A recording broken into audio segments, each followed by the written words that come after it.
Be me, Naomi. A few months back, I was living in a world that made perfect sense. The rules were simple. I saw them play out every day. Online, on the news, in conversations with my friends. It was a world where men had the upper hand, especially in dating. They held the power, they set the terms, they were the ones who did the choosing. We, the women, were the ones who had to navigate a minefield of unwanted messages, unsolicited pictures, and low-effort attempts to get our attention. My best friend Bonnie and I would spend hours scrolling through our phones, sharing screenshots of the latest terrible pickup line or hilariously bad profile. We'd talk about the pressure, the constant judgment, the feeling of being treated like a piece of meat on a digital butcher block. And through all of this, we were united in one unshakable belief. Men who complained about dating were just clueless, entitled, or both. They had it so easy, they couldn't even see it. Then there was Eugene. I've known Eugene since we were kids. He's a good guy. Stable job, decent looking, has hobbies. The kind of guy you'd describe as nice. And for the last year or so, every time we'd hang out, he'd bring up the dating apps. It was like a dark cloud that followed him around. He wasn't angry or aggressive about it, just defeated. He'd show me his phone, the empty inbox, the lack of matches after swiping for an hour straight. He'd talk about conversations that just fizzled out for no reason, or women who would unmatch him the second he didn't give the right answer to a question. And every time, I'd give him the same lecture. It all came to a head on some random weeknight. Maybe a Tuesday. The three of us, me, Bonnie, and Eugene, were at our usual coffee spot. Eugene was in a particularly bad mood. He was slumped in his chair, poking at his phone screen with a grimace. "Another night, another 100 swipes into the void," he muttered, not looking up. Bonnie immediately went on the offensive. She had this way of talking that was less of a conversation and more of a TED Talk on social injustice. "Oh, here we go. Must be so hard having to actually initiate. Try being on the receiving end of 100 hays from guys who look like they haven't showered in a week," I chimed in, trying to be the more rational, helpful one. "She's not wrong, Eugene. The problem isn't the apps, it's the effort. Your profile is probably too generic. Your pictures are probably blurry. You're not giving women a reason to be interested." He finally looked up, and I saw a level of frustration in his eyes I hadn't seen before. "My profile is fine. I had 3 different female friends look it over. My pictures are clear. I mention my hobbies. I write thoughtful opening messages. What more do you want?" Bonnie scoffed. "It's the underlying toxicity. Women have finely tuned detectors for that now. They can probably just sense the male fragility coming off your profile." That was it. I saw something in Eugene snap. He wasn't yelling. His voice was quiet, dangerously so. "You have no idea what you're talking about, either of you. You live in a different reality. You think it's a paradise for men? It's a desert. You post one picture of yourself holding a puppy and you get 100 likes in an hour. I could cure cancer, and my profile would still get less traffic than a retired librarian's blog." I just shook my head. "That's such an exaggeration. You're just blaming the system because you're not getting the results you want.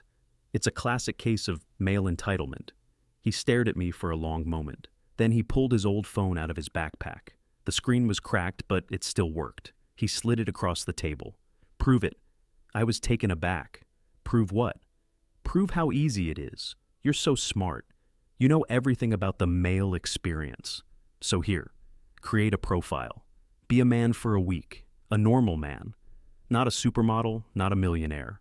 Just an average, decent guy. Let's see how many quality conversations you can get." Bonnie started laughing. "Don't be ridiculous. Why would she waste her time on that?" But I saw the challenge in his eyes, and my own arrogance wouldn't let me back down. "Fine," I said, picking up the phone. "It's a bet. A week. What are the stakes?" Eugene leaned back, a bitter smile on his face. $50 says you won't have more than 5 conversations that last longer than 10 messages. "You're on," I said, smirking. "Prepare to pay up. I'll probably have a date lined up by Friday." He just shook his head slowly and said, "Good luck. You're going to need it." That night, I started my project. I was going to create the perfect average man. I called him Alex. For photos, I messaged my cousin, who lives a few states away. He's a good-looking guy, but not in a threatening model-esque way. Just a friendly face, nice smile. He's an engineer, pretty normal. I told him it was for a social psychology project for a class, and he sent me a few pictures without asking any questions. I chose them carefully. One was a clear headshot, smiling but not goofy. Another was him on a mountain trail, a little candid, showed he was active. A third was him playing a board game with friends to show he was social. I cropped it so he was the focus. The last one was him with his golden retriever, the classic foolproof picture, perfect, approachable but not boring. For the bio, I pulled out all the stops. I avoided all the cliches I hated seeing on men's profiles. No lists of emojis, no just ask, no negativity. I wrote something that was supposed to be the perfect blend of witty, sincere, and engaging. Trying to find someone who can tolerate my terrible singing on road trips. IT guy by day, aspiring board game champion by night. My dog thinks I'm pretty cool, so I have at least one good reference. Looking for a genuine connection and someone to explore new hiking trails with. What's the best concert you've ever been to? It was brilliant. It showed his personality, his hobbies, what he was looking for, and ended with an easy question to start a conversation. I said his stats: age 28, job, support specialist, height 5'10", average, the perfect test subject. I showed the finished profile to Bonnie over a video call. She was impressed. Wow, if this guy was real, I'd probably swipe right. You're going to win this bet in a day. My confidence was soaring. I was about to prove Eugene, and every other man who complained, completely wrong. I opened the app, took a deep breath, and started swiping. The first 24 hours were quiet, disturbingly quiet. I spent about 2 hours that first night swiping right on every profile that didn't seem like a bot or have a list of insane demands in the bio. I must have swiped on hundreds of women. I went to bed expecting to wake up to a phone buzzing with notifications. I woke up to silence. Nothing. Not a single match. Okay, I told myself. The algorithm needs time to warm up. It's fine. I checked the phone during my lunch break. Still nothing. I swiped for another hour. By the end of the day, my thumb was sore. I had put in the work. I had engaged with the app. My reward? One match. One. I felt a flicker of disappointment, but quickly brushed it aside. Quality over quantity, right? I looked at her profile. She seemed nice. A few pictures with friends, a bio that mentioned loving dogs. Perfect. I crafted an opening message based on my own bio. Hey, saw you're a dog person too. My golden retriever is basically my boss. What kind of dog do you have? I hit send, feeling pretty good about it. It was friendly, personalized, and open-ended. Then I waited, and waited. 6 hours later, a notification popped up. Finally. I opened the app excitedly. Her reply, LOL, cool. That was it, nothing else. I tried to salvage it. He's a handful, but worth it. So, are you from around here? I never got a response. After a day, her profile was gone from my match list. She had unmatched me. The next few days were a blur of the same thing. A soul-crushing routine of swiping, waiting, and getting nothing in return. The sheer volume of profiles I swiped right on was staggering, hundreds upon hundreds. The silence from the app was deafening. It felt personal. I started to analyze everything. Was it the pictures? Were they too generic? Was the bio too long, too short? I tweaked the bio, swapped out a photo. It made no difference. The digital void just stared back at me. By day 4, I had a grand total of 3 matches. The first was the girl who unmatched me. The second one was clearly a bot. The profile had one blurry picture and a generic bio. It matched with me at 3 a.m. and immediately sent a message with a suspicious-looking link. I reported and unmatched. The third match, however, seemed promising. Her name was, well, I won't use her real name. Let's call her Sarah. She was cute, had a full profile with lots of pictures, and a bio that seemed genuine. I was determined not to screw this one up. I started the conversation, referencing something from her profile about travel. To my shock, she replied, "We actually had a conversation. It wasn't amazing, but it was a back and forth. We talked about places we'd been, movies we liked, the usual stuff." My spirit started to lift. See, it just takes patience. Eugene was just being dramatic. We exchanged maybe a dozen messages over the course of an afternoon. I was starting to feel like a real person again. Like Alex wasn't completely invisible. Then the question came, the one Eugene had warned me about. Random question, but how tall are you? LOL. My heart sank. I felt this weird, cold dread. This was a test, and I had a feeling I knew the outcome. I typed the truth. I'm 5'10". I watched the screen, the three little dots appearing and disappearing as she typed her reply. But no reply came. The three dots just vanished. I waited for 5 minutes, 10 minutes.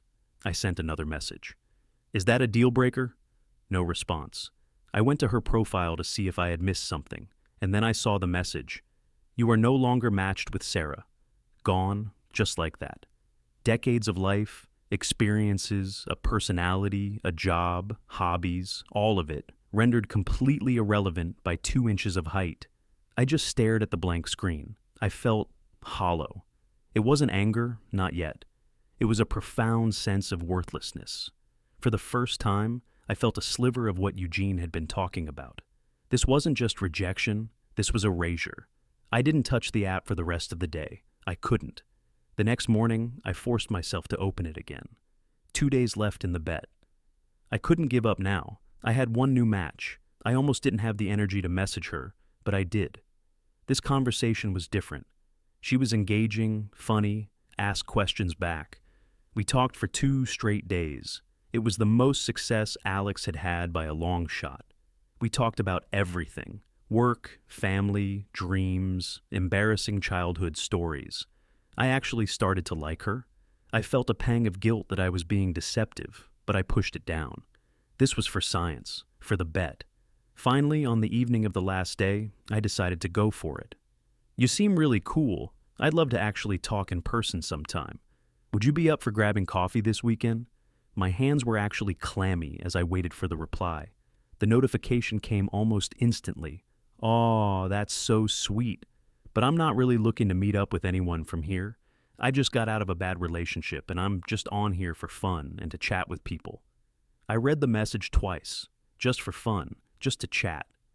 All that time, all that emotional energy I'd invested, for nothing. It was just a game to her, a way to pass the time. I felt like an idiot. 2 days later, just for kicks, I checked her profile again. She had updated her main picture. It was her smiling with her arm around some guy. He was tall, chiseled jaw, looked like he lived at the gym. The caption was a single heart emoji. I felt a wave of something hot and bitter wash over me. It was the exact kind of cynicism I'd always heard in Eugene's voice. The kind I had always dismissed as toxic. The week was over. My grand experiment was a failure, a catastrophic, humiliating failure. The final tally, swipes right, well over 2,000. Matches, 5. Bots, scammers, 2. Meaningful conversations, 0. The $50 was the least of my worries. My entire worldview had been shattered. The simple black and white picture I had of the dating world was now a chaotic, confusing mess of gray. The confidence I had felt just a week ago was gone, replaced by a gnawing emptiness. I had walked a mile in an average man's digital shoes, and all I felt was invisible, disposable, and utterly alone. I knew I had to talk to someone. I needed to process what had happened. My first instinct was to call Bonnie. She was my best friend. She would understand. That was my second biggest mistake of the week. I arranged to meet Bonnie at the same coffee shop where the bet had started.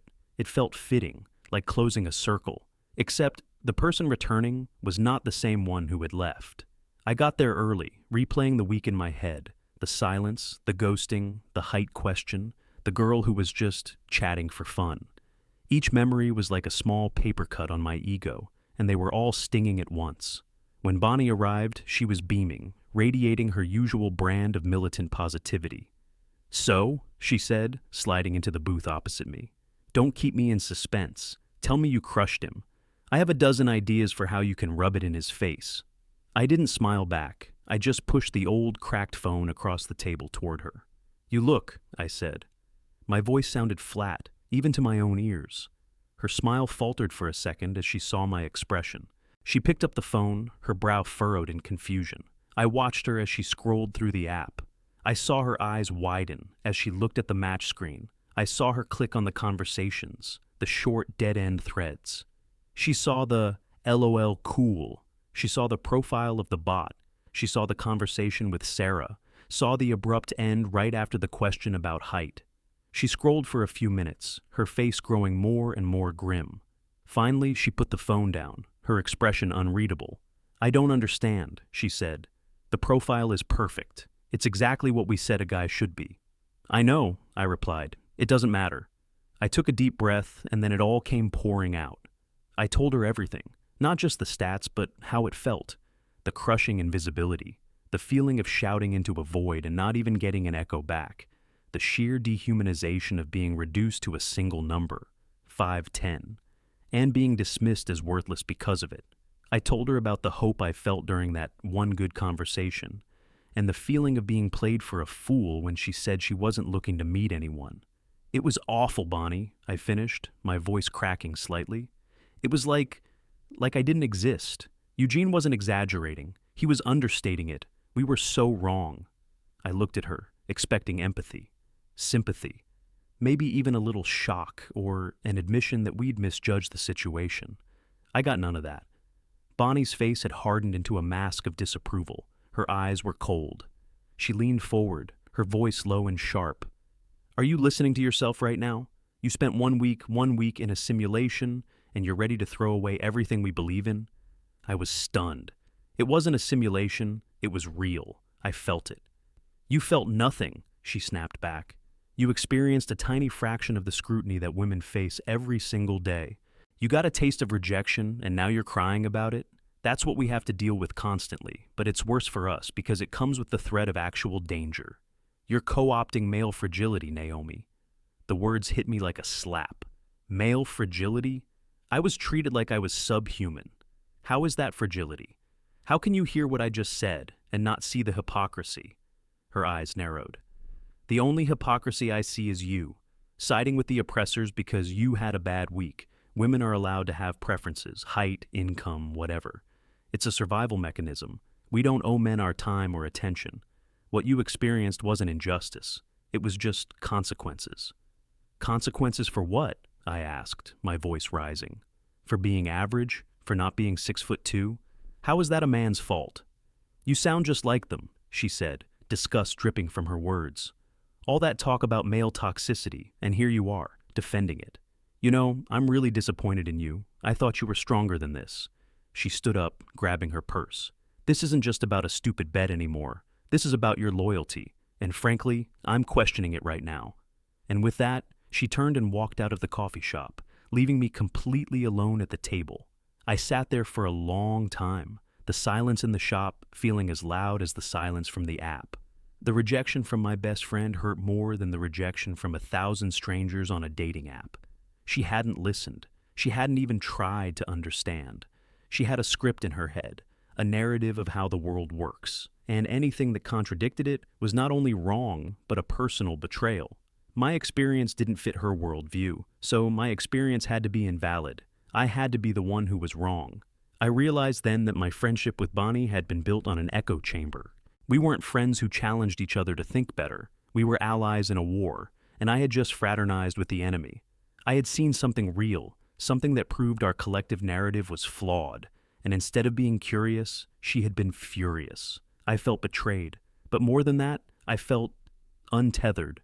The worldview that had guided me for years was gone. The friendship that had been my anchor was gone. I was adrift. I didn't know what to do. For a day or two, I just existed. I went to work, came home, watched TV. I didn't talk to anyone. The cracked phone sat on my kitchen counter, a monument to my own arrogance. Finally, I knew what I had to do. I picked up my own phone and scrolled to Eugene's contact. My thumb hovered over the call button. I was dreading this. I was preparing for the "I told you so," the smug satisfaction. I deserved it after all. But I had to see it through. I called him. He picked up on the second ring. "Hey," I said, my voice small. "Hey," he replied. His tone was neutral. "How'd the project go?" I could have lied. I could have made something up, but I was done with lies. "Can we meet? There's a park near my place." "Sure," he said. "Be there in 20. We met by the duck pond. It was a cool evening. The sun was starting to set. We didn't say anything for a few minutes. We just stood there, watching the ducks. I reached into my pocket and pulled out a crumpled $50 bill. I held it out to him. "You won," I said, not looking at him. He didn't take it. "I don't want your money, Naomi." I finally forced myself to look at him. His expression wasn't triumphant, it was just weary. "It wasn't about the money," he said quietly. "I just wanted you to see." My shoulders slumped. "I saw," I whispered. "God, Eugene, I saw." I told him everything about the experiment, the silence, the matches. I told him about the height question and the girl who was just chatting for fun. And then I told him about Bonnie, about the things she'd said, the accusation of betrayal. He listened patiently, not interrupting once. He just nodded along, a flicker of recognition in his eyes at certain points in the story. When I was finished, there was a long silence. The only sound was the quacking of the ducks. "I'm sorry about your friend," he said, and it sounded genuine. "That sucks." "She thinks I've betrayed the cause," I said with a hollow laugh. "She thinks I'm defending male toxicity." "You're not," he said. "You're just acknowledging that a lot of guys are completely lost.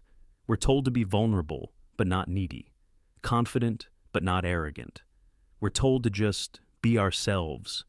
But it seems like ourselves is never good enough. It's an impossible balancing act. And if you fail, you're not just rejected, you're invisible. And if you dare to talk about feeling invisible, you're told you're being toxic and entitled." He looked out over the water. "You didn't feel male fragility, Naomi. You felt what it's like to have no value in the dating market, to be a commodity that nobody wants. It's a lonely place." Tears started to well up in my eyes. It wasn't just for the fake rejection Alex had felt. It was for the real loneliness Eugene must have felt for years. It was for the loss of my friendship with Bonnie, and it was for my own stupid, blind arrogance. "I'm sorry," I said, and this time it was for everything. "I'm so sorry. I was an idiot. I dismissed you, I lectured you, and I never actually listened. I just thought I knew better." He finally looked at me, and he offered a small, sad smile. "It's okay. Most people don't listen." He finally took the $50 bill from my hand. "Let me buy you a coffee," he said. The proper way this time. We walked back to the same coffee shop. We sat in the same booth. And for the first time, we had a real conversation. It wasn't about blame or gender politics. It was just two friends talking about how hard it is to connect with people in a world that seems designed to keep them apart. I didn't have any answers. My old simple worldview was gone, and I didn't have a new one to replace it yet. Everything was complicated and confusing, but for the first time in a long time, I felt like I was seeing things clearly. The bet was over. I had lost $50, but I had gained something much more valuable, a dose of reality, and a little bit of empathy, and I had a feeling that was a much better prize to win.